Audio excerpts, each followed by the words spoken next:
I want to feel that connection with Good. Robert Rodriguez. Hmm. So I think through the ways that we have these social and digital platforms, we're able to connect with audiences in a much more dynamic way than just, here's my movie, I'm behind the curtain. So I think building that relationship and maintaining that relationship over a body of work is really important that they need to look into. Because, if you got 20,000 people who are going to show up to a theater, no matter what movie it is, that's people fighting in your corner. And you need people fighting in your corner in this industry. So I think just like honestly, audience building and maintaining, if you're doing that through Discord, there's people who already are doing that. Freddie Wong and Rocket Jump have done that fantastically.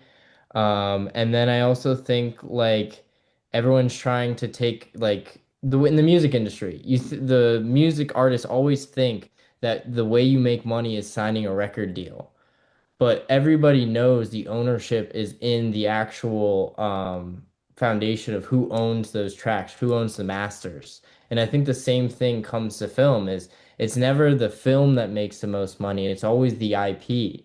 So finding ways that you're able to retain IP and then market and distribute that to an audience and trying to get it out there. I feel like I'm maybe talking in circles, but just proving your idea's viability before going to sell it, that means that somebody isn't taking 50% of that budget and just being like, well, we don't know if it's going to work. You can already be like, hey, it already is working. Because at the end of the day, it's a creative industry and no one knows what's going to work or not. Not even the studios, not even us as independent people. But if you keep on putting shots up, something's going to hit.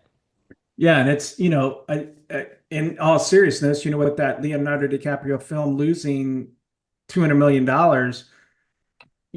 we all say we want new stories, right? And yet every time they take a risk like that, we don't show up. We don't vote with our dollars, and a studio loses 200 million. And I don't care what studio that is. That's a hit. That's a hit. You get a few of those, suddenly you're behind the eight ball and you're up for sale.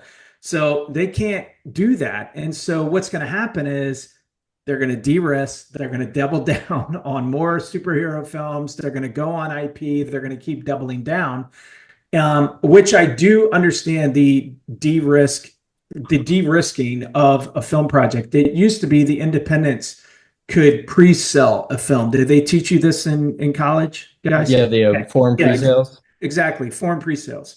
And that's pretty much gone now, because it's predicated on star power, which is my follow-up question. And Christian, let me come to you with this one.